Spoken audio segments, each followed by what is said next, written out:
Good morning, brilliant people. Welcome to another coffee time. On my table right now, ready na ang atong kinahanglan. So I have a coffee here. By the way, today is Saturday, pero naatay dapat i-accomplish. So I have to go to another office here para ma-process ang ako ang sweldo. Yes, you heard it right.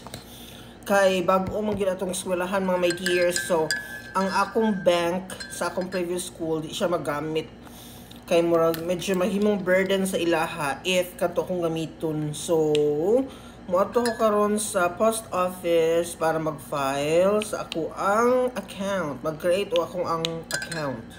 Yan na siya. So dito kayo magdugay mga dear kay Saturday karon, so alas 12 ra na sila taman, half day ra na sila kung Saturday, and then tomorrow close sila. I'm not sure on Monday kung open ba sila, but will not wait for that day kay unsa na ba yang pizzaha karon. Diba? So late na kaita mga my dear, but hopefully sa ato ang next month nga sweldo mahimo nang okay ang flow sa ato ang account. So medyo struggling gid kaayo kung first pa. Yun ana no. Okay. A lot of you nagsige pangutana, sir. Wala ba ka naglisod sa imuhang kahimtang karon? I believe ako na ni siyang nahimuog video before, but because magud nag-release magud ko og statement sa inyo ha. I think last night siya ni appear sa inyong mga account. Nakita ninyo ang akong update, and I am sharing my reality now in Taiwan. Kay ani magud siya mga my dear. Ang OFW good, wherever you go in the world, nag-vary gyud ang among mga reality diri no? Kumbaga kung siya nakita nimo nga this is how he shared everything about his life. Now dili na siya nagpasabot nga imo po na siyang experience puhon. Kung lantaw nimo sa life niya medyo miserable, medyo lisod, ayaw kahadlok. No, kay dili man na siya mao'y life nimo. Lahi-lahi gyud ta og mga experiences diri depende sa kung unsay mahitabo sa atong journey.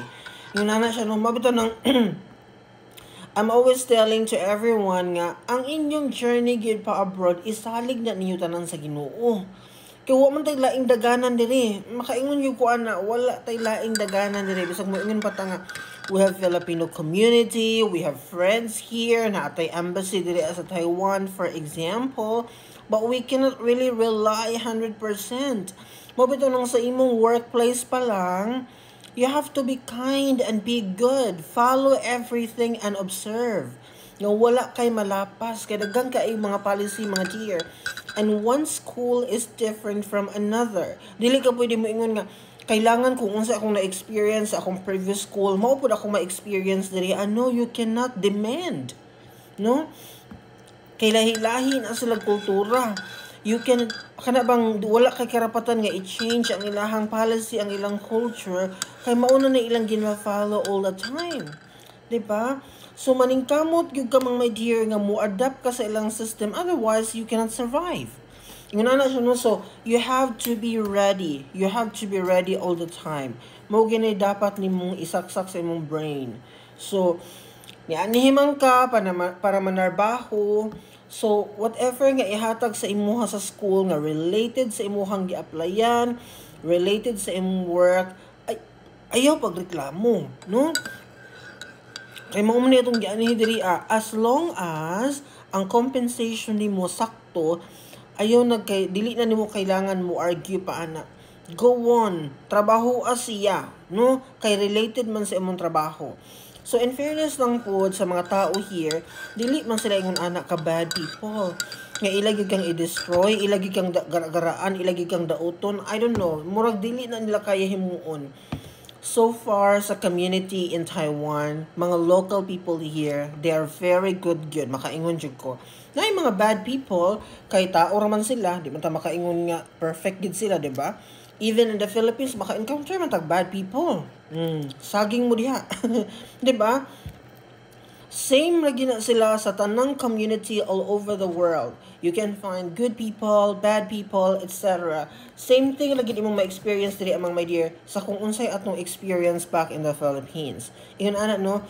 So the only thing you do kung unsay mga challenges nga imong ma-encounter along the way, kinangandoy man gid nga mabago atong mga kinabuhi. As I said to you, ang kinabuhi sa abroad dili gid siya bed of roses. It's a sacrifice nga imong dapat ilaban every day. Kapila na ko nagbalik-balik ana for those teachers telling you nga ang kinabuhi diri adunay life-work balance, it's up to the situation. Dili ko makaingon nga this is happening to all teachers, Filipino teachers in Taiwan. Because a lot of teachers here suffering silently, no? Kay dili sila gusto nga mahimong issue ang ilahang sitwasyon. So they wanna hide that one. They wanna hide that reality. Diba? Ila na lang gilaban alone, ampo sa Ginoo kay maura man giwi atong dapat kapitan once nga naata sa another country. So nagets pa ko ninyong tanan? Okay. But again and again, bisag kapila ko niyo pangutan-on ani, if I recommend ba nako ang Taiwan for Filipino teachers, 100% yes. Yeah, mao gina akong tubag even before.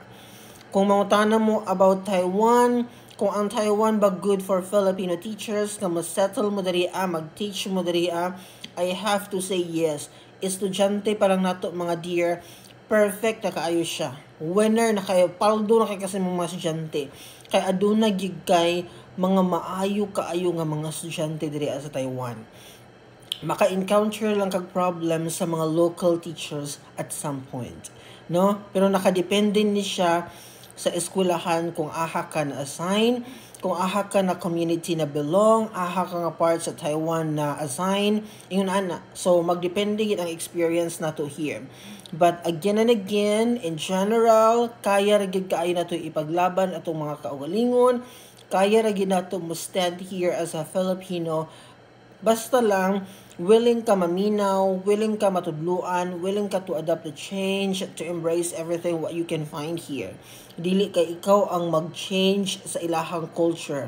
That's not possible. You have to really adapt and connect.